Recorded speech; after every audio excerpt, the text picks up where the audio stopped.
Jensen with Jensen Transport, 1100 Second Avenue Northeast here in town. The only thing I'd say is the alleyway or street we're talking about is between the two parcels of land that we owned right now, and we want to make sure we have access to get to each side of the street. And this is why we're asking for it to be, we could, like say, purchased or set aside or go back to city street either way, so that we can have access to it. I'm trying to add on, or will come springtime, to add on to the building that we already have existing there. So to get access to that building and also the lot on the other side of the street, which we purchased here in July. This is what I'm looking for, is to have it set aside for that reason. So, okay, thank you very much. Thank you, Jerry. Steve, I think you talked to the county fair board. Do they use that anymore? No, they do not. That was part of the process of street vacation and sale is to have the planning and zoning board review, which they've done.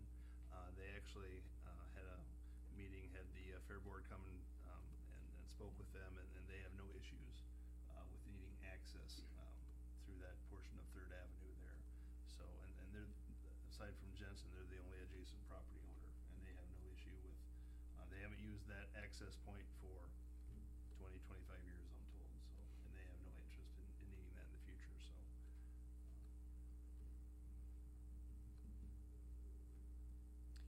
Which do we do first? The vacating or the drawing up the bid? Well, I think we need to decide, you know, if we want to accept the bid. If not, then we don't need to set a public hearing to go through the reading of the ordinances to consider the vacation. But if we want to go ahead and accept the bid, then we could vote on that. And if that is approved, then we can go ahead and have the motion to set the first public hearing for consideration of changing that ordinance. And of course, it would be even though we accept the bid, we still have to adopt the ordinance. So if the ordinance fails, then the bid it still is not accepted. It's not an accepted or done deal until both we accept it and adopt the ordinance. And this was made public so people knew they could put bids on it? Yep, I advertised in both papers, gave about 2.5 weeks, I believe. All bids were due December 5th at 4 p.m. and we received one. And really in this instance, I think there's really probably only one potential bidder that we could even sell to if we wanted, because you know it's a small street right of way. It's not it won't be a buildable lot by itself.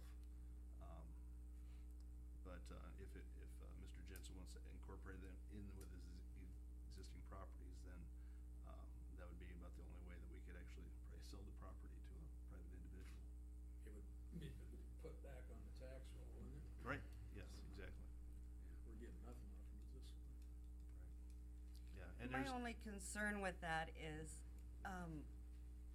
was it last year or the year before, we sold a right-of-way to another individual? And didn't we sell that for $1,000? I believe so. Well, and, you know, and I had an appraisal done on the property, and the appraisal that came in was a rather high amount. I think it was Looking for the 35. diamond mine. Yeah, and